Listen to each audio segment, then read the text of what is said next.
हरे कृष्णा। तो हम श्रीमद् भगवद गीता यथारूप से पढ़ रहे हैं। तो हम 21 और 22वें श्लोक को पढ़े थे और 23 तक पढ़े थे, उसको थोड़ा रिवाइज करके आज के श्लोक में आ जाएंगे हम।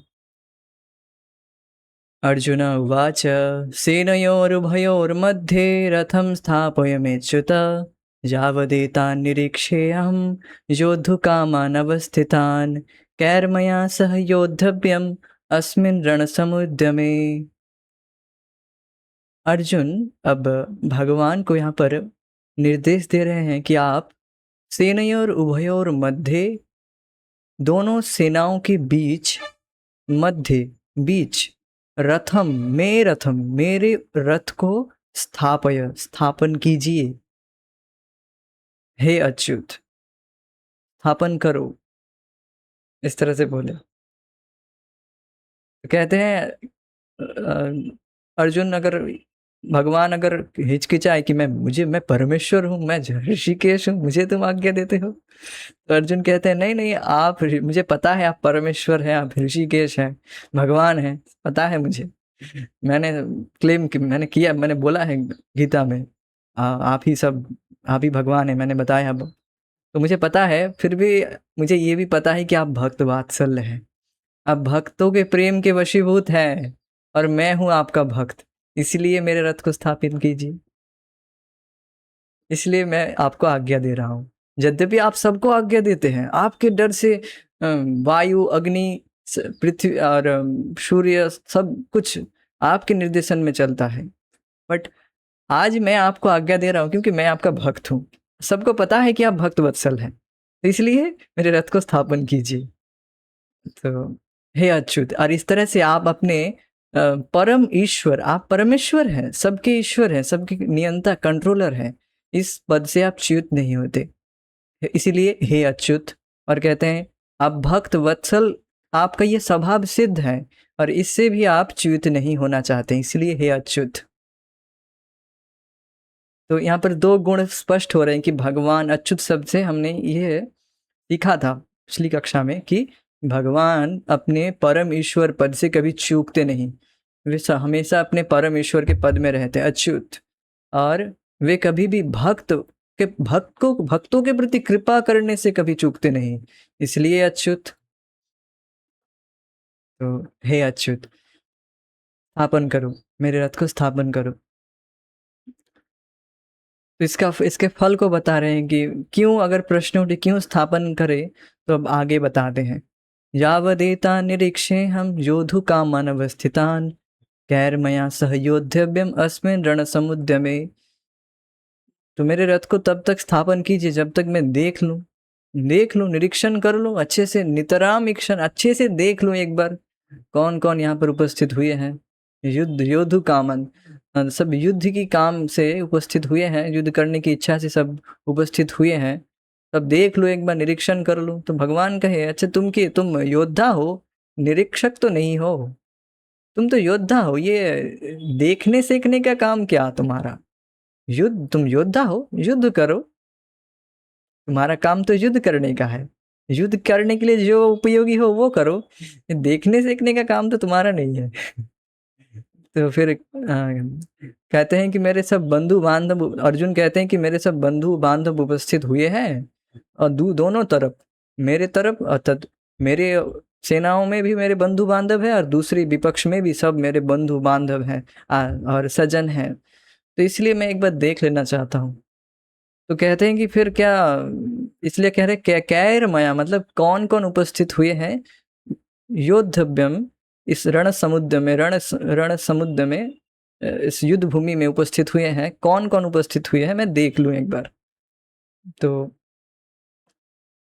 कौन कौन बंधु उपस्थित हुए हैं सब देख लूं। तो अगर अब भगवान अब यह संशय उठाए, तो फिर क्या संधि करने का मतलब है, क्या संधि करने के लिए आए हैं सब, इसलिए तुम जा रहे हो निरीक्षण करने के लिए या अवलोकन करने के लिए जा रहे हो, इसलिए कह रहे हो क्या? तो कहते हैं नहीं नहीं, योत्समानानवेक्षे हम य एतेऽत्र समागता धार्तराष्ट्रस्य दुर्बुद्धे युद्धे प्रिय चिकीर्षवा। तो कहते हैं नहीं नहीं, वो योत्स, युद्ध ही करेंगे, युद्ध ही करेंगे, संधि नहीं करेंगे, संधि करने के लिए उत्सुक नहीं है, संधित्सु नहीं है, ज्योत्सु, युद्ध में उत्सुक हैं सब, इसलिए ये कहते हैं योत्स मीन्स युद्ध ही करेंगे, संधि नहीं करेंगे। संधि तो करना चाहते कर मैं तो कितना बार प्रस्ताव किया, वो लोग किए नहीं, वो युद्ध करने के लिए सब उपस्थित हुए हैं, एतत्र समागत, सब उपस्थित हुए हैं, यहाँ पर इकट्ठे हुए हैं। और मैं देख लेना चाहता हूँ कि धृतराष्ट्र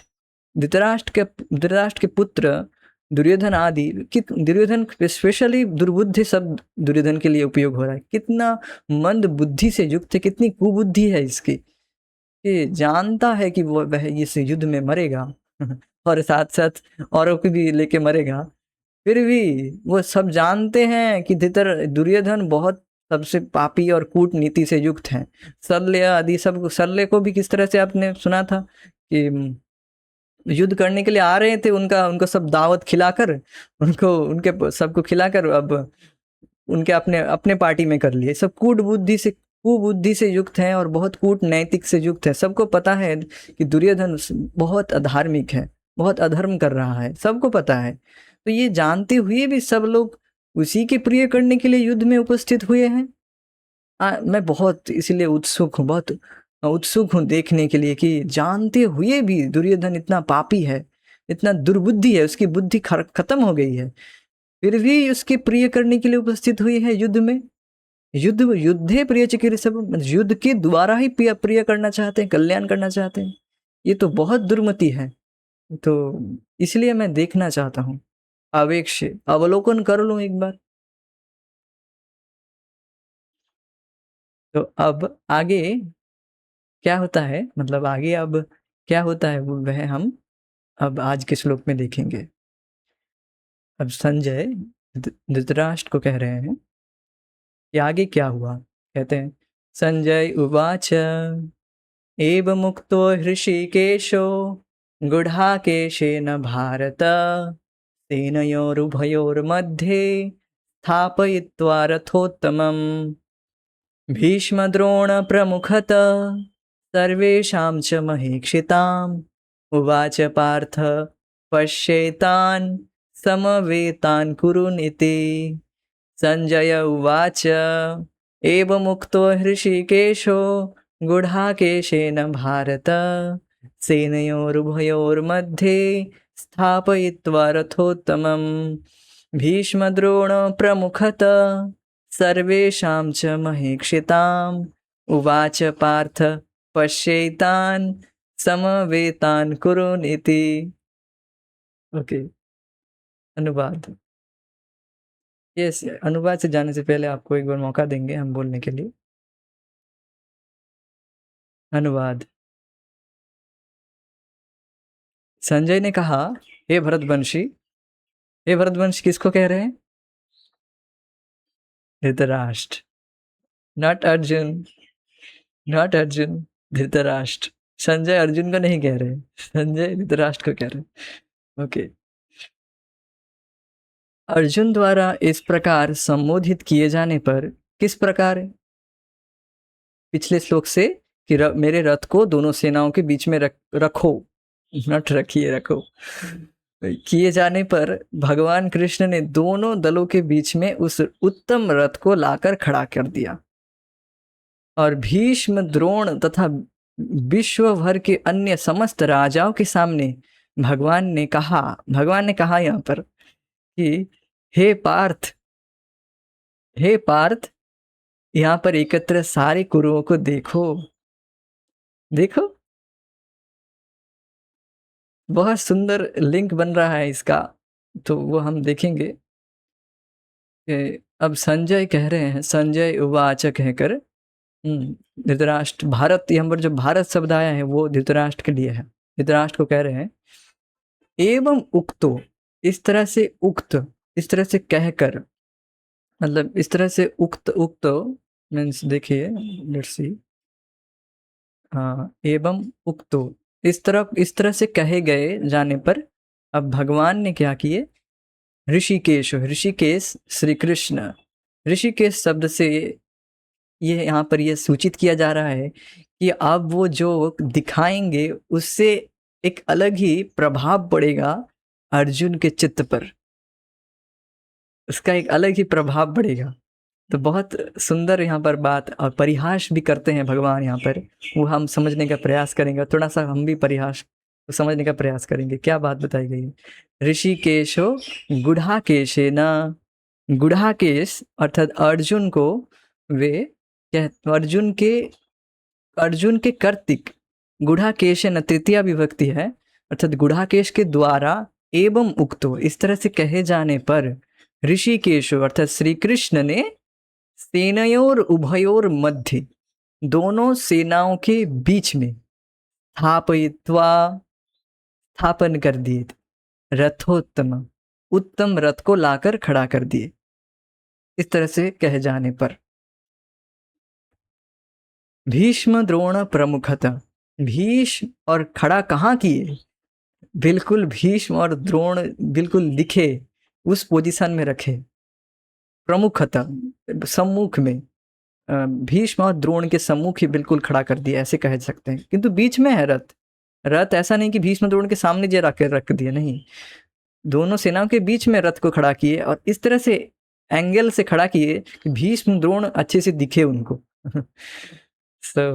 और भी सर्वे शामच महिक्षितम, और भी राजा है, वे भी राजाओं के सामने भी खड़ा किए, किंतु भीष्म द्रोण को भी प्रमुख रूप से बताया जा रहा है।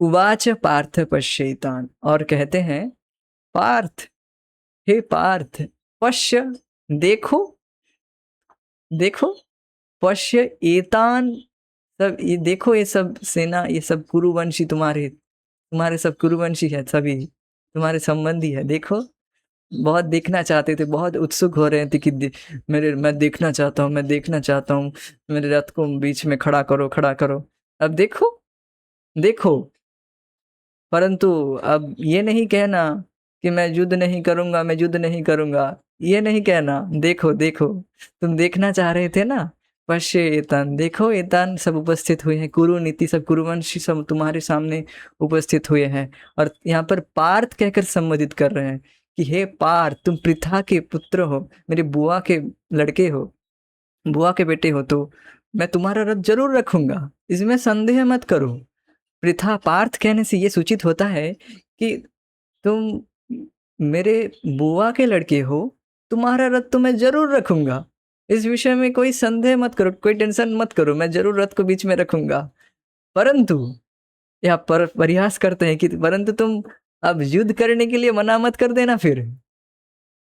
तो भगवान जानते हैं कि अब आगे क्या होगा, अब आगे क्या होगा, भगवान जानते हैं कि अर्जुन नानान तरीके से, नानान रूप से ही बहाने देंगे, कारण बताएंगे, इसलिए मैं युद्ध नहीं करूंगा, उसलिए युद्ध नहीं करूंगा, मेरे त्वचा जल रही है, मैं खड़ा नहीं हो पा रहा हूँ, गांडीव हाथ से फिसल जा रहा है, और तरह तरह के कारण देंगे, उसी पर क्लास चलेगी अब आगे।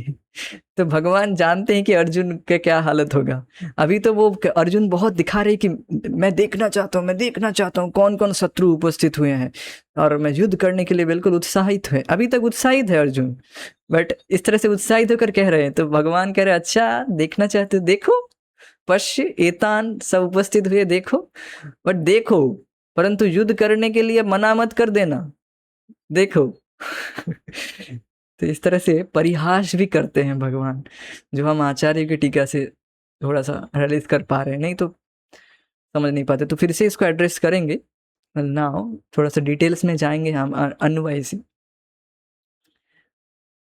अन्वय, संजय उवाच, संजय ने कहा, भारत, हे भरतवंशी अर्थात धृतराष्ट्र, अब आगे क्या हुआ सुनिए। गुढ़ाकेशेन, बहुत सुंदर अर्थ लिया गया है गुढ़ाकेश के द्वारा, निद्रा विजयी अर्जुन के द्वारा, एवं उक्त, इस तरह से कहे जाने पर, बहुत सुंदर अर्थ लिया गया है। गुढ़ाकेशेन, निद्रा विजयी अर्थात जो निद्रा को, नींद को जीत लिए हैं अर्जुन। गुढ़ा, गुढ़ का मीन्स मतलब निद्रा, निद्रा, और ईशेन, ईश गुढ़ का गुढ़ के ईश ना, ईश गुढ़ का प्लस ईश, अर्थात जो नींद के भी नियामक हो गए हैं, नियंत्रण करते हैं, नींद को जीत लिए हैं, ये कहेंगे। ईश मीन समझ रहे हैं कि नियंता, तो जो नींद को भी जीत लिया, और नींद से ये अभिलक्ष और भी बताया जाता है, केवल नींद नहीं अविद्या को जीत लिए हैं जी।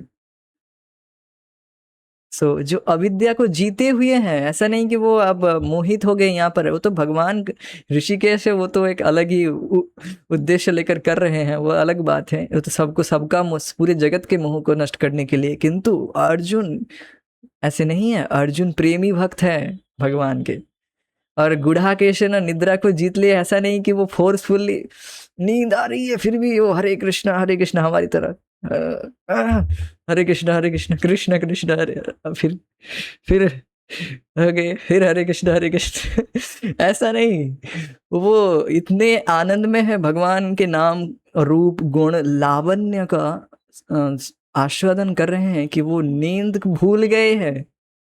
ऐसे नहीं कि नींद को यहाँ पर जीत लिया मतलब नींद के साथ संघर्ष कर रहे जैसे हम करते हैं, ऐसा नहीं है, हम तो नींद से संघर्ष करते हैं। हाँ, बट अर्जुन ऐसा नहीं, अर्जुन प्रेमी भक्त है भगवान के, वो भगवान के गुण और रूप का स्मरण, लावण्य बताया गया, लावण्य का अर्थ है लवन, लवन अर्थात नमक, जैसे लावण्य का अर्थ है कि भगवान का वह सौंदर्य जिस सौंदर्य से कठोरतम हृदय भी पिघल जाए, तो इस तरह के लावण्य से, इसको उदाहरण देते हैं महाराज, बहुत सुंदर परम पूज्य महाराज इसको उदाहरण देते हैं, हमारे वृंदावन चंद्र महाराज, परम पूज्य वृंदावन चंद्र महाराज इसको उदाहरण देते कि नींबू का अचार बनाते समय उसको नमक में रख दिया जाता है, उसका छिलका भी फिर गल जाता है, नींबू की जो छिलका है वो गल जाती है, इस तरह से फिर गल जाने से अब अचार बना सकते। तो देखिए वहां पर नमक अर्थात लावण्य, भगवान का सौंदर्य ऐसा है कि आपका चित्त, किसी का भी चित्त कितना कठोर क्यों ना हो, वो गल जाता है, पिघल जाता है। तो भगवान के इस तरह के सौंदर्य रूप और गुण के स्मरण मात्र से निरंतर स्मरण करते हैं अर्जुन, और स्मरण से अर्जुन नींद को जीत लिए हैं उनको। ऐसा अब देखिए, नींद को जीत लिए मतलब नींद से कितना व्यक्ति को सुख मिलता है, कुछ नहीं। जो व्यक्ति असीमित सुख का अनुभव कर रहा है भगवान के रूप गुण लीला का आस्वादन करके, स्मरण करके, वह नींद को जीत लिए, कौन सी बड़ी बात है। आचार्य इस तरह से कहते हैं, जो कृष्ण को जीत लिए हैं, जो भगवान को ही अपने प्रेम के वशीभूत कर लिए हैं। बहुत सुंदर बात बताई गई है ऋषि के शब्द के द्वारा, यहाँ पर है, हाँ उसको बताएंगे, एड्रेस करेंगे। तो जो भगवान को ही जीत लिए हैं, उसके लिए अब अविद्या को जीतना कौन सी बड़ी बात है, या नींद को जीत लेना कौन सी बड़ी बात है, ऐसा कहते हैं आचार्य। तो यह एक अर्थ है गुढ़ाकेश, मतलब जो अविद्या और या नींद को जीत चुके हैं, गुढ़ाकेश है ना। और एक सुंदर अर्थ करते हैं, बहुत सुंदर अर्थ है, उसको भी अभी पर मैं बता देना चाहूँगा, फिर से एड्रेस करूँगा जब टीका में आएगा तो फिर से एड्रेस करेंगे, बट अभी पर फिर से एक बार बता देना चाहूँगा। गुढ़ाकेश है ना, गुढ़ा से क्या आपको स्मरण आ रहा है, क्या लगता है यहाँ से? यस, सही पहचाना आपने, गुड़, गुड़ा मीन्स गुड़। गुड़ क्या, गुड़ का सूचक क्या है? गुड़ केवल माधुर्य ही प्रकाशक है, गुड़ माधुर्य का प्रकाशक है। वैसे ही अर्जुन भगवान के माधुर्य को ही प्रकाशित करते हैं, भगवान के स्नेह को ही, वात्सल्य को ही यहाँ पर प्रकाशित करते हैं। किसको प्रकाशित करते हैं? अकेशेना, अ मीन्स विष्णु, क मीन्स ब्रह्मा जी, ईश मीन्स शिव जी, इन सबको अब भगवान के स्नेह रूप लावण्य, इस स्नेह रस का आस्वादन कराते हैं अर्जुन गुढ़ाकेशेना। देख रहे हैं ना, आपने सुना है ना पिछले कक्षाओं में या फिर भागवतम में तो सुना ही है कि भगवान अर्जुन के अर्जुन के प्रति वात्सल्य, नॉट वात्सल्य, भक्त वात्सल्य वो नहीं, वात्सल्य रस की बात नहीं कह रहा हूं मैं, भक्त वात्सल्य की बात कह रहा हूं मैं, भक्त के अर्जुन के प्रति स्नेह है भगवान का। स्नेह बस अब अर्जुन, भगवान नहीं चाहते हैं कि वे अब इस नाम से जाने जाएँ कि प्रतिज्ञा से बद्ध होके, भगवान ज़्यादा प्रतिज्ञा में डटे रहते हैं। तो वो तो है ही, भगवान प्रतिज्ञा करते हैं, बट वो उससे ज़्यादा वे भक्त वत्सल है, उससे ज़्यादा जाना चाहते हैं। तो इस तरह से अर्जुन प्रकाशित किए ना इस जगत में, किस तरह से भीष्म पितामह अर्जुन पर तीव्रता से बाण निक्षेप कर रहे थे, और भगवान कैसे रथ से उतर कर भीष्म पितामह पर दौड़े। तो ये हमने सुना था कि भगवान, तो वहां पर भगवान का जो भक्त वत्सल है वो अर्जुन ने प्रकाश किया है कि नहीं? अर्जुन ने प्रकाशित किया। तो ये उस वहां पर हम इस तरह से भगवान के जो स्नेह रस का आस्वादन करते हैं, तो वो अर्जुन करा रहे हैं। माधुर्य, मधुरता का, भगवान के इस मधुर गुण का आस्वादन अर्जुन करा रहे हैं। जैसे गुड़ केवल मधु अर्थात माधुर्य का ही, अर्थात मिष्टता, मीठेपन का ही, केवल मीठा, गुड़ में बिल्कुल मीठा सार है और कुछ नहीं। गुड़ बिल्कुल सार है, सार। चीनी के अभी बिल्कुल, चीनी तो बाद में है। गुड़ बिल्कुल सार है जो, तो केवल माधुर्य का ही प्रकाशक है गुड़। तो उसी तरह से अर्जुन भी माधुर्य का ही, भगवान के इस स्नेह रस मधुर गुण का ही प्रकाश करते हैं। बेसिकली अर्जुन हम सभी को गुड़ खिला रहे हैं, भगवान के मधुर गुणों को खिला रहे हैं। अकेशना समझ गए कि शिव जी, विष्णु, भगवान विष्णु और ब्रह्मा, शिव, इन सब को अपना गुणों का, भगवान के गुणों का आस्वादन कराते हैं। और आप आगे देखेंगे, हम चर्चा करेंगे कि कैसे भगवान विष्णु तक अर्जुन और कृष्ण को देखने के लिए उद्ग्रीव हैं, उत्सुक हैं। तो गुडाकेशेन अर्थात अर्जुन के द्वारा।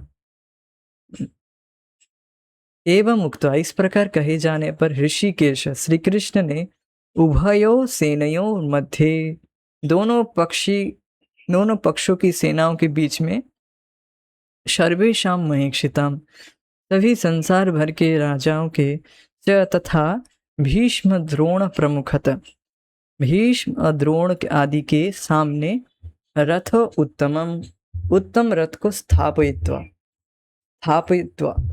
कर, इति इस प्रकार उवाच, कहे, इस प्रकार भगवान ने कहे कि पार्थ, हे अर्जुन, एतान, इन समवेतान एकत्रित हुए कौरवों को पश्य, देखो।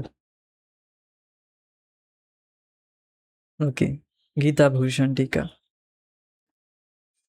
अब संजय ये वर्णन करते हुए कि फिर क्या हुआ बोल रहे हैं। गुढ़ा का अर्थात निद्रा का ईश्वर अर्जुन ने अपने सखा भगवान श्री कृष्ण के गुण और लावण्य की स्मृति के अभिनिवेश से निद्रा को जीत लिया था। तो देख रहे हैं, इस बात पर हमने यहाँ पर बताया कि लावण्य, भगवान के गुण और लावण्य की स्मृति के अभिनिवेश मतलब अभितः निविष्ट है, जिसका मन पूरी तरह से, मन भगवान के गुण, भगवान के रूप, माधुर्य, इसी के चिंतन में अर्जुन पूरी तरह से निविष्ट है। उनका मन, अर्जुन का मन पूरी तरह से अभिनिविष्ट है, अभितः निवेशित, डूबा हुआ है, पूरी तरह से मन डूबा हुआ है। और जो व्यक्ति इस तरह से भगवान के सौंदर्य का आस्वादन करता है, वो निद्रा को जीत ले, कौन सी बड़ी बात है, समझ सकते हैं। तो वो निद्रा को जीते हैं, गुड़केश।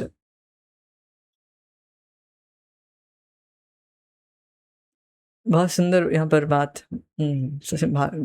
भक्त बताते हैं कि अर्जुन जब सोते हैं, वे सोते नहीं, वे उनके शरीर से निरंतर भगवान का नाम उच्चारित होता है। वे निरंतर भगवान का नाम जपते हैं। निरंतर जपते मीन्स उनके शरीर से भगवान का नाम उच्चारित होता है, ऐसा बताया जाता है। सोचिए अर्जुन कितने प्रेमी होंगे। केवल ऐसा नहीं कि अर्जुन केवल युद्ध में ही पारदर्शी हैं, ऐसा नहीं, वे भगवान के बहुत प्रेमी भक्त हैं। तो जो इसलिए निद्रा को जीत लिए तो कौन सी बड़ी बात है, आगे बताएंगे। तो अपने परम भक्त अर्जुन के द्वारा प्रवर्तित होकर ऋषिकेश, जो उनकी चित्त वृत्ति से अभिज्ञ थे। ऋषिकेश अर्थात जो इंद्रियों के नियामक हैं। तो भगवान अर्जुन के चित्तवृत्ति को भी जानते थे, अभिज्ञ थे, अभितज्ञ, अच्छे से जानते थे कि अर्जुन की चित्तवृत्ति अभी कैसी है। तो उन भगवान ने अब अग्नि के द्वारा प्रदत्त उस रथ को, उस महान रथ को, जो अग्नि के द्वारा, अग्नि हुताशयन के द्वारा प्रदत्त था, तो उस महान रथ को दोनों सेनाओं के मध्य में स्थापित किया, जिससे द्रोण, भीष्म और अन्य राजाओं के मध्य अर्जुन सन्मुख हो सके। तो भगवान जानते हैं कि किस तरह से अर्जुन के मोह को उत्पन्न करना है, मतलब भगवान ही कर रहे हैं, ऋषिकेश यहाँ पर बताया गया है। तो भगवान जानते हैं कि भीष्म पितामह और द्रोणाचार्य के प्रति अर्जुन का खास स्नेह है। भीष्म पितामह ने अर्जुन को बचपन से लेकर आज तक उनको सारी बचपन से लेकर लालन किया है, पालन किया है। जो सोचिए, जिसके पिता बचपन से ही गुजर गए हैं, अब देखने वाले केवल अब एक माता कुंती के लिए 5 बच्चों को संभालना, और छोटे छोटे बच्चे हैं, तो कैसे संभव होगा अगर भीष्म पितामह नहीं होते। भीष्म पितामह के रखवाली में वे सब बड़े हुए हैं। तो अर्जुन का विशेष स्नेह है भीष्म पितामह के प्रति, और भीष्म पितामह का भी विशेष स्नेह है अर्जुन के प्रति। और द्रोणाचार्य, जिनका खास शिष्य, अर्थात द्रोणाचार्य के सबसे प्रिय शिष्य है अर्जुन। तो और युद्ध के पहले वे दोनों के पास गए, दोनों से आशीर्वाद लिए, तो खास उनका स्नेह है। तो भगवान जानते हैं कि भीष्म द्रोण के प्रति उनका विशेष स्नेह है। तो भगवान इस तरह से रथ को स्थापित किया जिससे भीष्म द्रोण अच्छे से दिखे उनको।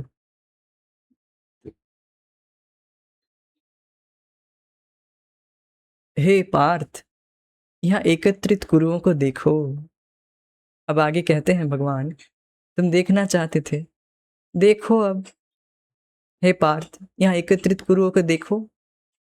पार्थ और ऋषि के शब्द अर्थात जो अर्जुन के मन को जानते हैं, उससे ये ध्वनित होता है कि क्योंकि आप मेरे पिता की बहन के पुत्र हैं, तो निश्चित रूप से मैं आपके रथ को,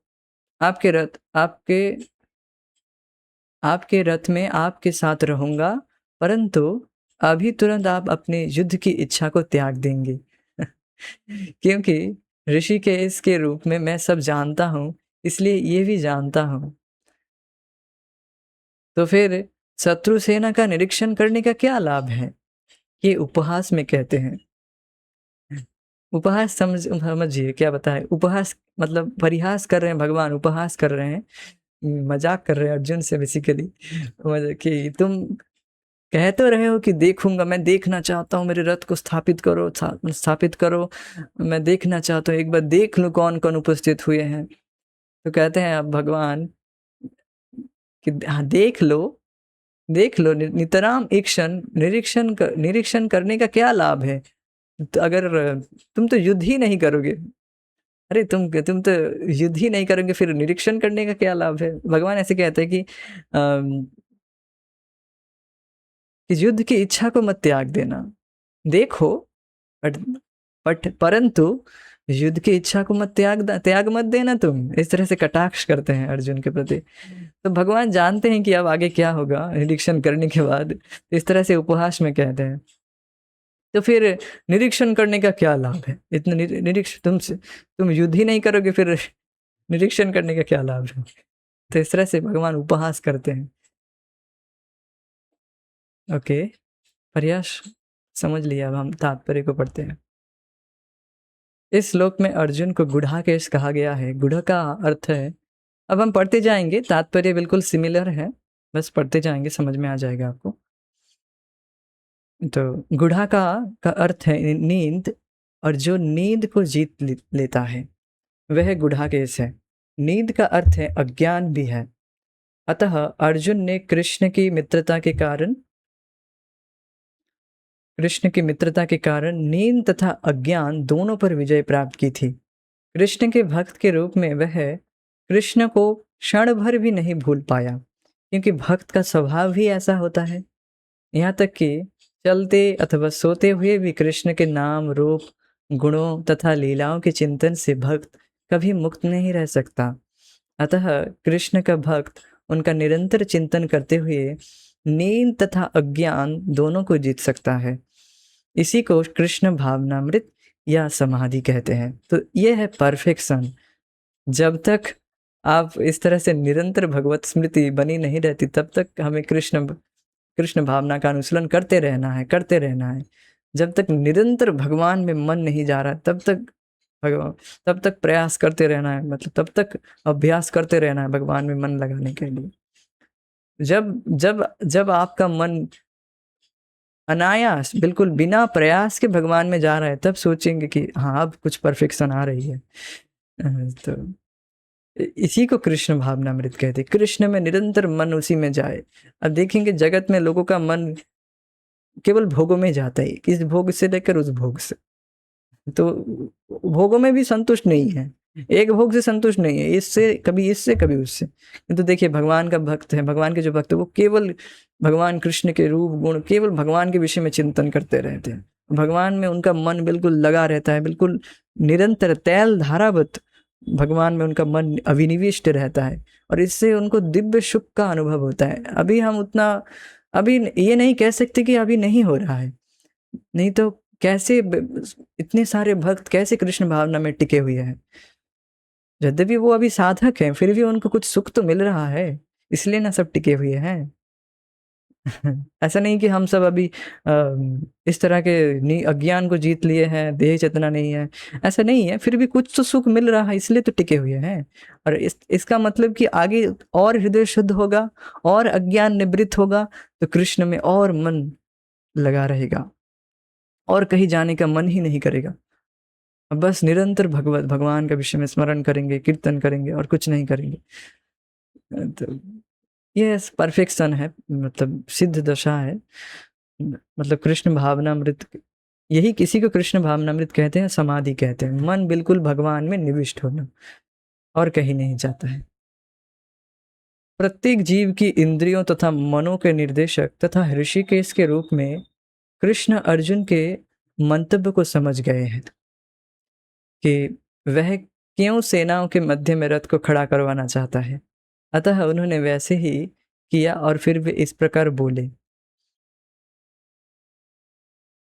समस्त जीवों के परमात्मा स्वरूप भगवान कृष्ण यह जानते थे कि अर्जुन के मन में क्या बीत रहा है। इस प्रसंग में ऋषि के शब्द प्रयोग सूचित करता है कि वे सब कुछ जानते थे, भगवान सब जानते थे। इस प्रकार इसी प्रकार पार्थ शब्द इस अर्थात पृथा या कुंती पुत्र भी अर्जुन के लिए प्रयुक्त होने के कारण महत्वपूर्ण है। मित्र के रूप में वे अर्जुन को बता देना चाहते थे कि क्योंकि अर्जुन उनके पिता वसुदेव की बहन पृथा का पुत्र था, इसलिए उन्होंने अर्जुन का सारथी बनना स्वीकार किया था कि आप तो मेरे बुआ के लड़के हैं, आपका सारथी तो मैं जरूर बनूंगा। इस तरह से कहते हैं। किंतु जब उन्होंने अर्जुन से कुरुओं को देखो कहा, तो इससे उनका क्या अभिप्राय था? क्या अर्जुन वहीं पर रुककर युद्ध करना नहीं चाहता था? कृष्ण को अपनी बुआ पृथा के पुत्र से कभी भी ऐसी आशा नहीं थी। इस प्रकार से कृष्ण ने अपने मित्र की मनःस्थिति की पूर्व सूचना परिहासवश दी है। परिहास तो समझ गए, हम आगे देखेंगे।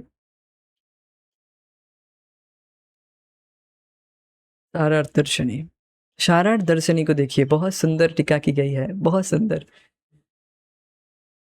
भावानुवाद, शारार्थ दर्शनी के भावानुवाद की गई है। ऋषिकेशा, तो ऋषिकेश शब्द से बहुत सुंदर अर्थ लिया जा रहा है। देखिए शारार्थ दर्शनी के अनुसार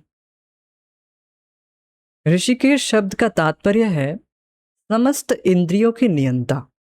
परंतु ऋषिकेश होने पर भी अर्जुन के द्वारा आदेश दिए जाने पर वे केवल अर्जुन के बाघ इंद्रियों के द्वारा ही वशीभूत हो गए। ओ हो, भगवान तो प्रेम के ही वशीभूत होते हैं। सच, इसका रिलीज कीजिए, बहुत सुंदर है। तो कहते हैं कि ऋषिकेश अर्थात जो सभी इंद्रियों के मालिक है, सभी इंद्रियों के नियंत्रक हैं, नियंत्रण करने वाले हैं, सभी इंद्रियों को नियंत्रण करने वाले हैं। अब वो ऋषिकेश भगवान अर्जुन के केवल बाघ इंद्रिय, केवल बोलने द्वारा ही नियंत्रित हो गए। ओहो हो, भगवान कितने प्रेम के वशीभूत हैं। तो ये बताते हैं। समझ रहे हैं कि भगवान तो सभी इंद्रियों के नियामक हैं, और वहां पर अर्जुन ने केवल एक इंद्रिय से भगवान को जीत लिया। That's amazing. तो भगवान, इससे सूचित होता है कि भगवान अर्जुन के प्रेम के वशीभूत हुए थे। So, ये बताते हैं। और भी भागवत में आता है कि भगवान ऐसे जब ब्रज में खेल करते हैं तो बछड़े उनको, भगवान ऐसे बछड़ों के पूंछ को पकड़ लेते हैं, और बछड़े भगवान कृष्ण को, छोटे बाल गोपाल को खींच के ले जाते हैं ऐसे। तो वहां पर भी बताते हैं कि गोवत्स मीन्स, गो मीन्स बछड़े, और जो बछड़े, गो मीन्स गाय, उसके बच्चे, वत्स मीन्स गाय के बच्चे अब भगवान कृष्ण को खींच के ले जा रहे हैं। और अर्थ लिया जाता है, गो मीन्स इंद्रिय और वत्स मीन्स बच्चे, अर्थात तो इंद्रियों के बच्चे भी भगवान कृष्ण को ब्रज में खींचते हैं। तो ये बोलते हैं, तो प्रेम, भगवान भक्त के सामने प्रेम के वशीभूत हैं। गुढ़ा केश है ना, गुढ़ा, अब गुढ़ा केश का अर्थ, दूसरा अर्थ लिया जा रहा है। देखिए, शारदवर्षिनी के अनुसार बहुत सुंदर अर्थ है। गुढ़ा, गुढ़ा अर्थात गुड़ जिस प्रकार माधुर्य मात्र का प्रकाशक है, उसी प्रकार भगवान अपने स्नेह रसास्वाद के प्रकाशक हैं। तो जैसे गुड़ माधुर्य का ही प्रकाश है। गुड़ से आपको और कोई रस नहीं मिलेगा। मतलब गुड़ से ऐसा नहीं कि गुड़ खा रहे हैं आपको कड़वा लग रहा है, ऐसा नहीं। गुड़ केवल माधुर्य का ही प्रकाश है, उसमें केवल शान के मधुरता ही, और कुछ नहीं है। गुड़ में आपको मधुरता ही, और मधुरता का ही आप आस्वादन कर पाएंगे, और कुछ गुण का आस्वादन नहीं कर पाएंगे गुड़ में। तो केवल मधुर मात्र, केवल माधुर्य ही, और कुछ नहीं है, उसका ही प्रकाश है। उसी तरह अर्जुन अब भगवान के इस मधुर गुण कि भगवान कितने भक्त वत्सल हैं, उसी का ही प्रकाशक है। तो गुढ़ा केशेना, अर्थात अर्जुन अब किनको प्रकाश करते हैं, तो कहते हैं अकेशे, अकेशा अर्थात ब्रह्मा, अ मीन्स विष्णु, और क मीन्स ब्रह्मा, और ईश के द्वारा महादेव का बोध होता है, जिनके निकट सभी। तो अब ये इससे समझ लीजिए कि अकेश मतलब अब जो ब्रह्मा विष्णु महेश को भी अर्जुन, अब जो ब्रह्मा विष्णु महेश को भी भगवान के स्नेह रस के आस्वादन कराने वाले हैं, वो अर्जुन कहे गुढ़ाकेशे न। उस अर्जुन के कहने से भगवान ने रथ को स्थापित कर दिया। तो यहाँ पर रथ को स्थापन करना भगवान का स्नेह ही सूचित होता है। अब आगे कहते हैं कि जिनके निकट सभी अवतारों की चूड़ामणि स्वयं भगवान श्री कृष्ण प्रेमाधीन होकर आज्ञानुवर्ती हुए, वहां गुणावतार कहे जाने वाले उनके अंश समूह विष्णु, ब्रह्मा तथा महेश इस प्रकार अपना ऐश्वर्य प्रकाशित करेंगे, अपितु अपने द्वारा स्नेह रस का प्रकाश कर ही अपने अपने को कृतार्थ समझते हैं। समझने का प्रयास कीजिए, क्या बताई गई है कि जहां पर अब भगवान श्री कृष्ण अब अपने ऐश्वर्य का प्रदर्शन नहीं कर रहे कि मैं भगवान हूं, मैं तुम्हारी बात क्यों मानूं, मैं भगवान हूं, मैं तुम्हारी बात क्यों मानूं। तो वो तो नहीं कर रहे, भगवान प्रेम के वशीभूत हो, अर्जुन के रथ को चला रहे हैं, सब कर रहे हैं। तो वहां पर भगवान तो अपने ऐश्वर्य का प्रदर्शन नहीं कर रहे हैं, प्रेमाधीन है, प्रेमाधीन होकर, प्रेम के अधीन होकर आज्ञानुवर्ती, आज्ञा का पालन करते हैं भगवान। तो वहां पर ये जो गुणावतार है, मीन्स ब्रह्मा विष्णु, ब्रह्मा जी हुए रजोगुण के अधिष्ठात्री, रजोगुण को नियंत्रण करने वाले ब्रह्मा जी, महेश अर्थात महादेव शिव जी हुए तमोगुण के। तो इस तरह से सब गुणावतार हैं। तो गुणावतार अब किस तरह से अपने ऐश्वर्य का प्रदर्शन अर्जुन के सामने करेंगे? वे भी अपने स्नेह का ही प्रदर्शन करेंगे अर्जुन के सामने, यही कहते हैं। ये अर्थ कहते हैं, इस तरह से समझते हैं और अपने को कृतार्थ समझते हैं। अब हम देखेंगे एक, अब इसका केवल यही कह नहीं देते हैं, अब शास्त्र का कोटेशन भी देते हैं कि महाविष्णु तक अर्जुन और भगवान कृष्ण के दर्शन के लिए उत्सुक है, लालायित है, मैं कहूँगा। कैसे कह सकते हैं? भागवत में बताया गया है, दसम स्कंद के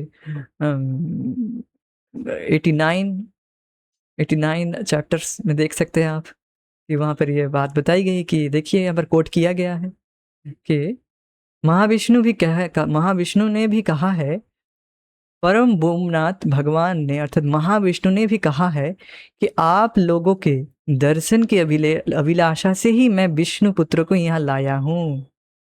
तो देखिए, दर्शन की अभिलाषा से महाविष्णु तक अर्जुन और भगवान कृष्ण के दर्शन के लिए लालायित है, बहुत उत्सुक हैं, उद्ग्रीव हैं, उत्कंठित हैं कि अर्जुन और भगवान कृष्ण का दर्शन प्राप्त हो। बहुत सुंदर कथा है, थोड़ा शॉर्ट में ही बताना चाहूँगा इसको। तो हस्तिनापुर में अब एक ब्राह्मण है, जो ब्राह्मण अब एक समय की कथा है, उस समय तब अर्जुन और कृष्ण सब उपस्थित, मतलब हस्तिनापुर में थे, वहाँ पर उपस्थित थे।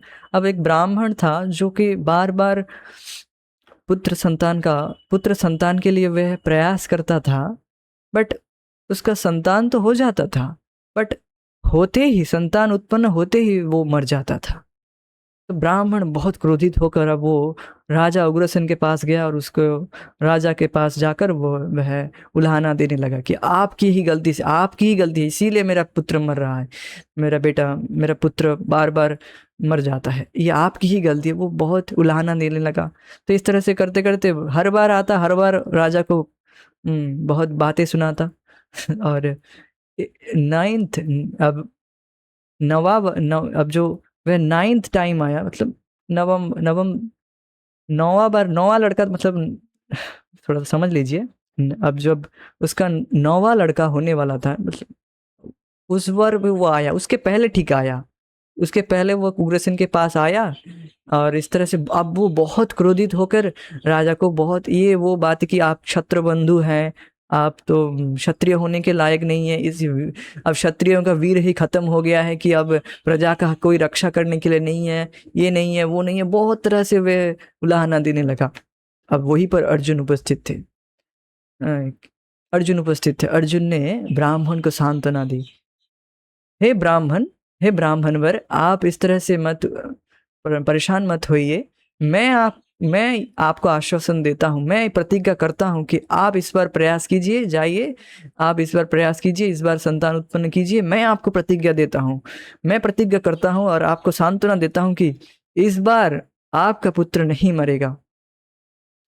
तो फिर ब्राह्मण कहते हैं कि अच्छा, यहाँ पर भगवान कृष्ण तक नहीं बचा पाए मेरे बेटे को, मेरे पुत्र को नहीं बचा पाए, अनिरुद्ध, प्रद्युम्न, राजा, उग्रसेन, किसी में शक्ति नहीं है बचाने के लिए, आप बचा लेंगे? तो कहते हैं अर्जुन, मैं वसुदेव नहीं हूँ, मैं कृष्ण नहीं हूँ, मैं अनिरुद्ध नहीं हूँ, मैं प्रद्युम्न नहीं हूँ, मैं गांडीवधारी अर्जुन हूँ। तो आप जाइए, प्रयास कीजिए, मैं आपको प्रतिज्ञा देता हूँ, मैं शिवजी से पशुपात अस्त्र प्राप्त किया हूँ, मैं ये किया हूँ, मैं वो हूँ, मैं ये करता हूँ। तो इस तरह से अर्जुन कहते हैं, आप जाइए, प्रयास कीजिए, और अगर मैं नहीं बचा पाऊँ, मैं अग्नि में चला जाऊंगा, मैं अग्नि में जाकर अपना आत्महत्या कर लूंगा, अग्नि में प्रवेश कर जाऊंगा। इस तरह से कहते हैं, जाइए इस बार प्रयास कीजिए। तो ब्राह्मण मान गए, फिर प्रयास किए इस तरह से। और फिर जब अब लड़का होने वाला था, पुत्र संतान बस होने ही वाला था, उसके पहले ही रात में अर्जुन को बुला लिए। अर्जुन ने अपने पशुपात अस्त्र से पूरे श्रुतिका गृह को घेर दिया, पूरे आच्छादित कर दिए, दिव्य अस्त्र चलाए थे। तो इसके बाद देखा कि अर्जुन के सारे बाण समेत वो बच्चा गायब हो गया। अब ब्राह्मण तो परेशान। मैंने बोला था जहाँ पर कृष्ण नहीं बचा पाए, बलराम नहीं बचा पाए, अनिरुद्ध नहीं बचा पाए, तुम कैसे बचा लगे? तो मैंने आपको बोला था कि देखो आप कितने झूठे निकले, आप ये निकले, आप तो आपके इस गांडीव धनुष के धिक्कार है, ये है वो है, आप पर धिक्कार है, इस तरह से बोलने लगे। अब अर्जुन कहे ठीक है, मैं देख रहा हूँ, मैं ढूंढ रहा हूँ, मैं ऊपर के ब्रह्मलोक तक जाऊंगा, मैं पाताल लोक तक जाऊंगा, पूरे लोक छान लूंगा, मैं आपके बेटे को वापस ले आऊंगा। तो इस तरह से कहकर वे गए यमलोक, चले गए अर्जुन, यमलोक चले गए। यमलोक पूरे छान दिया कि वहां पर भी नहीं मिला। फिर चले गए स्वर्ग लोक, इंद्रलोक, जहां पर इंद्र रहते हैं, वहां पर भी चले गए, वहां भी पूरा छान लिया, वहां पर भी कुछ नहीं मिला, वहां पर भी ब्राह्मण पुत्र नहीं मिला। फिर चले गए अग्निलोक, हुताशेन, उनके लोग चले गए, वहां पर भी नहीं मिला। फिर चले गए वरुण लोक, वहां पर भी नहीं मिला। अर्जुन आश्चर्य। फिर चले गए वे ब्रह्मलोक अर्थात सत्यलोक, जहाँ पर ब्रह्मा जी रहते हैं, वहां पर ब्रह्मलोक तक चले गए, जहाँ पर अष्टांग योगी तक नहीं पहुंच सकते, वो चले गए, अर्जुन चले गए वहां पर।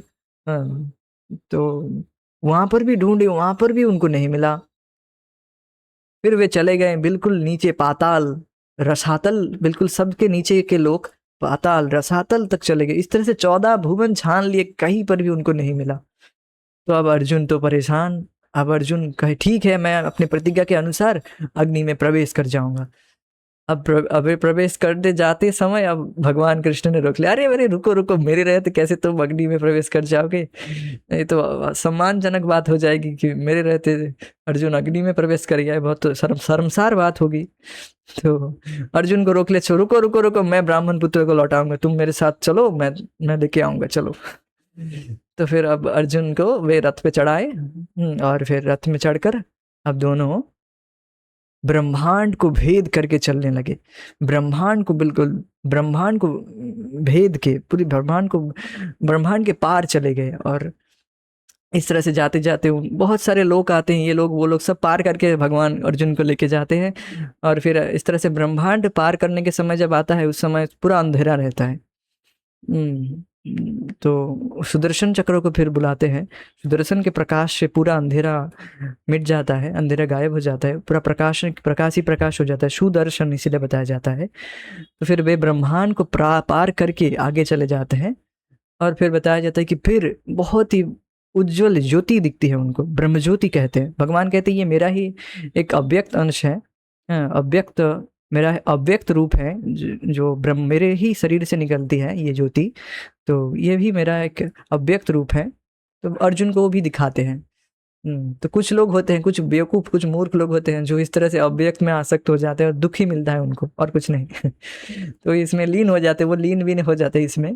कुछ ऐसे भी होते हैं उदासीन, अर्थात ऐसे भी लोग होते हैं कुछ, तो वो इसमें लीन होते हैं। देखो अर्जुन, तो इसके बाद फिर वे विरजा नदी अर्थात कारण सागर में ले जाते हैं अर्जुन को। और वहां पर तट में, उसके तट पे ले जाकर देखते हैं कि विशाल बड़ा सा महल है, और उसमें अब शेष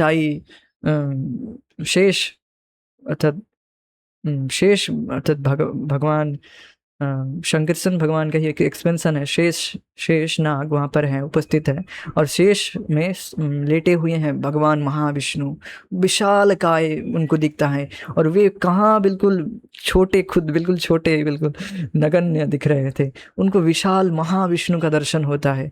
और फिर भगवान वहाँ पर प्रणाम करते हैं, और अर्जुन भी फिर प्रणाम करते हैं। फिर महाविष्णु कहते हैं कि आप लोगों के लिए, हे अर्जुन, हे अर्जुन, और कृष्ण को भी कहते हैं कि आप लोगों के दर्शन के लिए ही मैं प्रतीक्षा कर रहा था। फिर कहते हैं कि आप लोगों के लिए, दर्शन के लिए मैं प्रतीक्षा कर रहा था। तो ये रहे आपकी ये सब ब्राह्मण पुत्र, ये 9 के 9 पुत्र यहाँ पर मेरे पास है, आप इनको ले जाइए और फिर से आइए, फिर से अपना दर्शन मुझे दीजिए। मैं तो केवल आपके दर्शन की अभिलाषा से ही इन ब्राह्मण पुत्रों को यहाँ पर लाया हूँ। फिर कहते हैं, तो इस तरह से फिर अर्जुन फिर देखते हैं कि भगवान कृष्ण किस तरह से सभी के स्वामी हैं। वहाँ पर फिर बताया जाता है, वो प्रसंग बताया गया था कि भगवान कृष्ण सबके स्वामी हैं। भगवान कृष्ण के दर्शन के लिए महाविष्णु तक लालायित हैं। सोचिए महाविष्णु तक उत्सुक हैं, अर्थात महाविष्णु को भी एंट्री नहीं दी जाती है भगवान कृष्ण के लीला में। भगवान कृष्ण की इच्छा के बिना कोई एंट्री नहीं कर सकता है, कोई प्रवेश नहीं कर सकता है भगवान की लीला में। तो देख सकते हैं कि महाविष्णु तक भी अर्जुन श्री कृष्ण को देखने के लिए उद्ग्रीव हुए हैं, उत्सुक हैं, अभिलाषा से युक्त है। इसलिए ना इस तरह से लीला की, इस तरह से परेशान हो गए। सोचिए ब्राह्मण को तो, ब्राह्मण तक को भी वे थोड़ा सा परेशान जो भी किए होंगे। तो सोचिए भगवान कृष्ण और अर्जुन के दर्शन के लिए ऐसा किया वो। ऐसा नहीं कि अब ब्राह्मण को दुख देना चाहते थे, ऐसा नहीं था। अब उनकी लालसा थी कि अब अर्जुन और कृष्ण को देखना है, दर्शन करना है उनका, ये है।